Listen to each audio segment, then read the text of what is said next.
episode of Getting to Know Our Neighbors. My name is Erica Sanchez with Home Central Realty, and today I have the pleasure of speaking with Julie. She is the director of Heal Her Foundation. Heal Her Foundation is a nonprofit organization exclusively for women's wellness.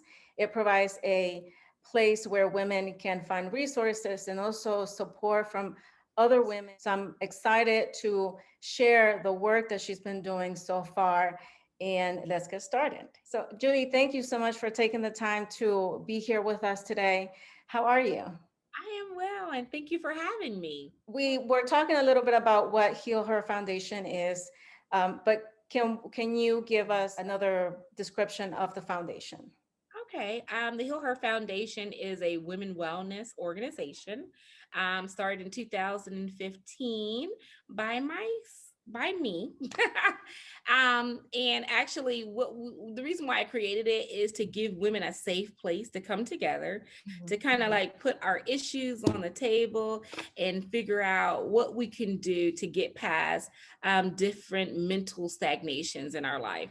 Mhm. So it's kind of like a support group, kind of like group therapy. And we kind of talk about different issues, and we invite counselors, life coaches, therapists to come in to kind of teach us about mental mindsets, dealing with trauma, dealing with confident issues, depression, sexual violations, domestic violence, and the list goes on. So it's just a safe place that we gather to discuss things that can help heal our mental state. So, what do you believe that the members of the Heal Foundation love the most about the organization? I think from what they tell me, which is truly a blessing, is they like the fact that it's inclusive. Mm. So I never turn anyone away. I just believe that all women are welcome, no matter their background, their story, financial status, anything. So it's like they feel welcomed because I invite everybody to everything. They feel welcome. They feel that it's a safe place, and they're not alone. They're not the only one that has dealt with said issue. Mm. So I think that's the big thing that keeps people coming and why it continues to grow, Right. because it's a consensus that this is a safe place.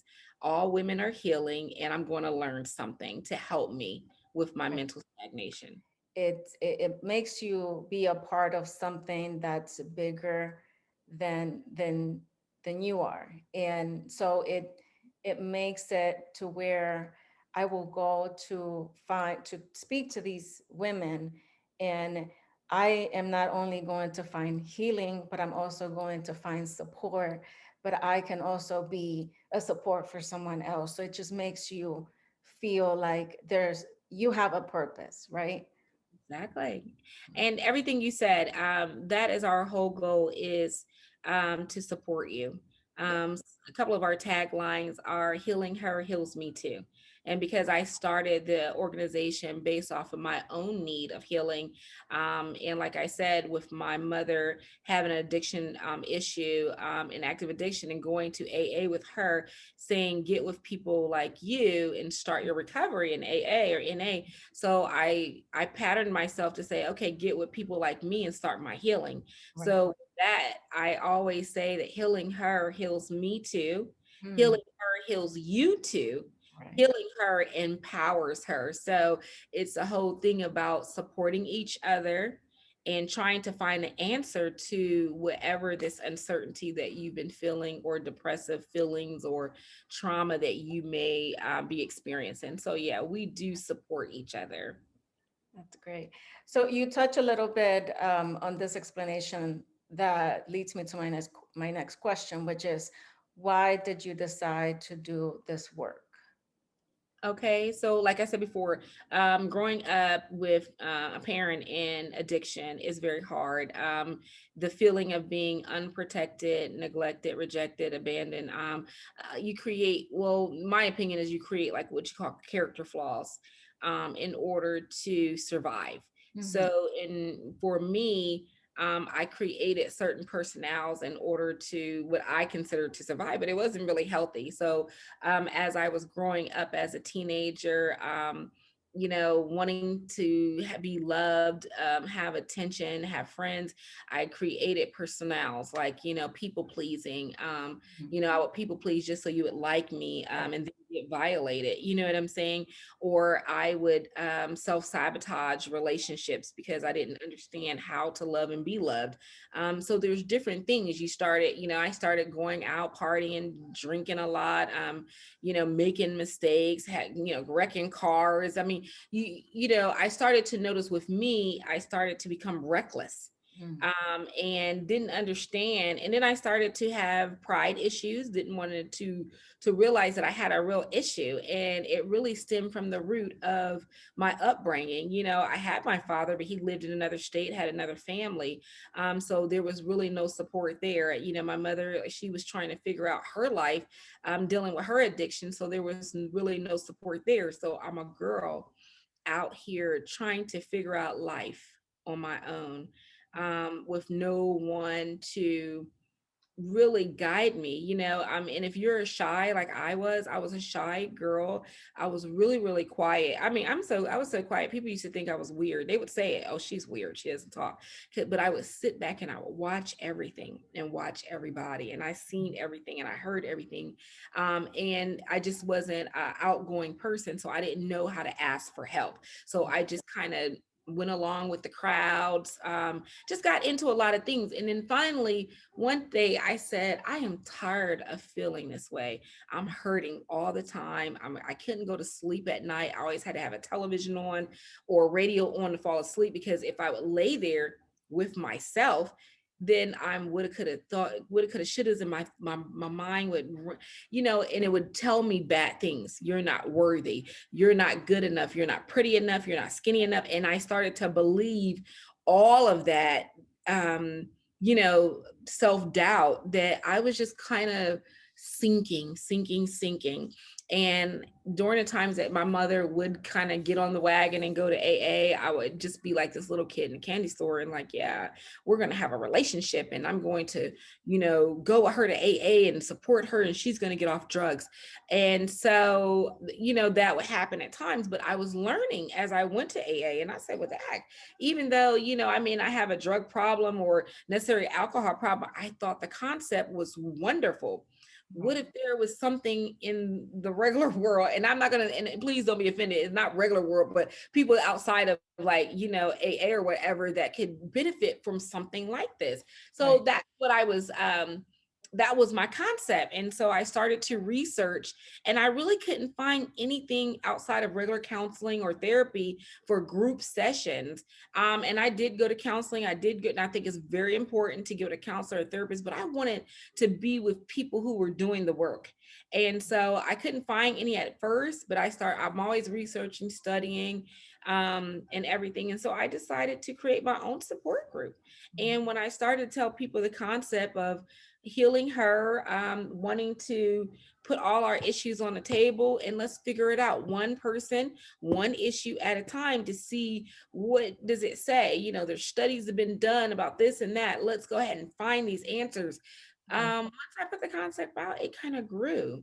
And other women wanted the same thing that I wanted, to heal her, heal her, not only my mental state and how I think and about me and how to empower me, how to build my confidence, to show that I'm worthy of love, worthy of respect, how to respect myself, how to stop self-sabotaging, do self-evaluations. When I react, is it really that I'm reacting because of something happened, or am I thinking something in my youth that's making me react a certain way? I had to really, really dig deep to do inventory on myself. And so with that, and then having a support factor of other women around, healing her heals me too, we all kind of started to build and uplift. It really, really just kind of just spread. And before you know it, I said, okay, I have something here.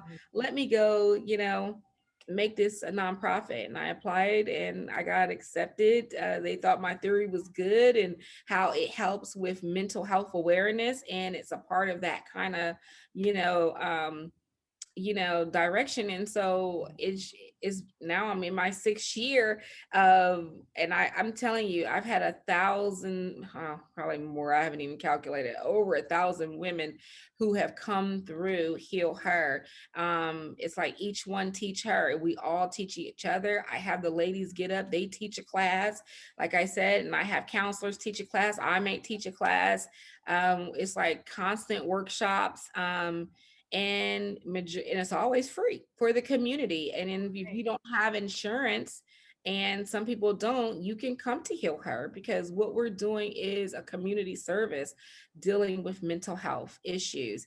And not all mental health issues we can handle, because we're not like a professional license. I'm not mental health expert, but what I am is a support liaison. So if you come to me and you have different levels of mental health, we have a referral program where we will refer you out to therapists that can handle certain mental health issues. If you're just coming from some, things that we can support, then we definitely welcome you. So that's kind of how it got started. It started with me wanting to understand how to work through my mother's addiction, and feeling, of being violated as a youth, feeling unprotected, neglected, but how do I handle those emotions? And so that's what our workshops are about: how to handle those different emotions, so we can be a supportive factor for our families, Right. our children, be a good employee for our jobs, or be a good leader in our business. We all need all of that. Foundation in order to thrive in other areas. So let's get to the root of what may be causing you some stagnated hurt. So that's kind of how I got it started. And here you are 5, 6 years later, and you've helped so many women. So I admire that, because it definitely takes a lot from for someone to even acknowledge that there's a problem, right? That there's a hurt that needs to be fixed or that needs to be healed, so that you can move forward and grow as a person. Even, once you become an adult and you become a partner, a wife, a mother, you have to be there for everybody else and yourself. And if So you break down, then that's another anxiety, yeah. that I felt: if I break down, Hmm. who is going to tend to my family? Right. So Yeah. you got to take care of you first. Exactly. You know what I mean? Make you the priority in your life. And then that way, when you have the children and the jobs and the hobbies and the husband or the spouse or your partner, then you can manage them. But if you're okay, and that's why I call it healing her mind, body, and soul. So you got to heal, healing your mind to me is continue to get educated about mental health. You have to continue to understand, what does it mean for confidence, empowerment? What does it mean, about, uncertainties, abandonment? You have to educate yourself. That's healing the mind. Healing the body is learning how to know what your body needs. Know what to feed your body to nourish it when it's ill, how to take care of it. So that's another part of you. And then healing your soul is more of a spiritual connection to who you ever you look to as your creator, and to understand that the earth is with you and spirit is around you, and Right. however you identify with that, it's just like mind, body, and soul. It makes up a person. And Exactly. that what we focus on, not just the mind. We do I do have the ladies connect with a trainer, and we do work out, and then also the soul part is really just finding out who you are as a person. So yeah, all of that. That's great.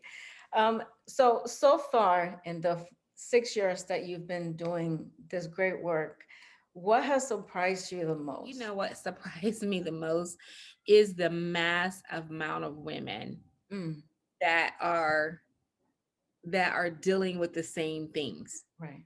It's like a mass amount of women. So it's like, okay, maybe me and a couple of ladies have some depressive issues.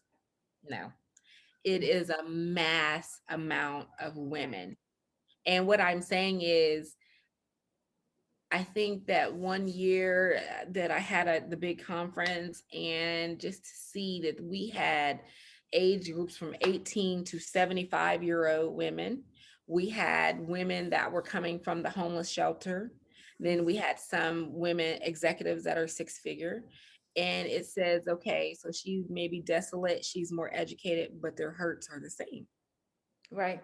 It just comes in different forms and fashions, but it's just the way that all of the ladies came together for one cause, and it is to heal her.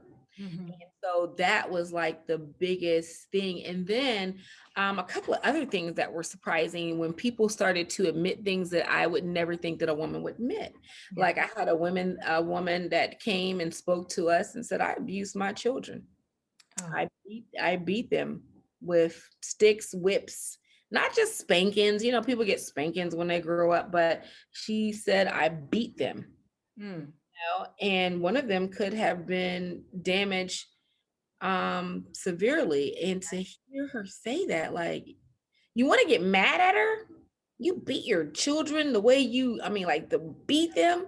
Mhm. And it's like you have to say, she admitted this in a safe place. She's with her children now. Today they're grown and they're working through it. Mm, They that's. are working through it with counseling and different things about where that came from. She was also an addiction and alcoholic as well. And Mm. she's explaining to them where she was during that time. She Right. doesn't expect them to just forgive her and move on. She wants them to understand that it wasn't their fault. Another lady, she admitted that she was sexually abused and thought it was normal that, and she started doing the sexual abuse. Oh These wow. are the type of women that come to us that says this is a safe place. I was sexually abused, and then I started doing the abusing because it was normal until somebody told me it wasn't. So so nothing at this point surprises me when it comes to the stories that I hear. But the most important thing is that study has said that 1 in 3 women have been sexually violated. Mhm. I sold out an event. It was like 150 women. So that means at least 50 women out of those 150 had a violation. And how women are continually to be violated in Mhm. different forms or fashion. How do we protect the woman? And that is another part of heal her. I encouraged all the women to get out there and get protection for themselves. So go figure out how to keep yourself protected at all costs. You know what I'm saying? In a form of taking some classes, learning self-defense, getting educated. One thing about it is women are supposed to be the delicate flower, and Mm. what do people do with flowers? They just toss them. Mhm. You know what I mean? Mhm. So we are delicate, but we are strong too. So let's get the education that we need in order to protect ourselves mentally, physically, emotionally, all of that. And then we need to learn how to protect our children, because I feel like if my mother had the education to protect herself, then Mhm. she would have known what to do to protect me. She Right. didn't know. And so what surprises me the most is that so many women have to deal with a variety of violations. And Mm. now my job, and I think my purpose in life, is to provide the tools and the resources and the support to help the women to navigate the triggers, because maybe they're safe today, but the triggers will send them back when they can't sleep at night, of the woulda coulda shouldas, or the nightmare repeating itself. I have done so much work on myself that 8 o'clock, I turn the TV off, the light off, and I say my prayers and I go to sleep. I couldn't do that for at least 20 some years. I had to go to sleep with the TV on or a radio on or something that would cloud my judgment. I know people drink to go to sleep, they take medicine to go to sleep. So it's to get you into a peace realm, to be okay, that understand a lot of violations are not your fault, and a Mhm. lot of mental health issues are not your fault. So you don't need to be embarrassed. You just need certain tools and resources to handle the issues as they come. And I think once people know that and they get it, their lives move on much better. They can be productive parents to their children. So it's a lot of work, but let's start the journey. I always tell them, come on, come get with Heal Her and start your journey. We have heard it all, as I've told you. We are a support system. Everybody is welcome. We embrace you all. That's what we are here for. Healing her heals me too. So when I heal you, I'm getting healed too, because it's boosting me up that I'm able to do a good for her. So we always say, give it away to her. Give your knowledge away. Share your information so she can learn and she can have the healing in her life as well. So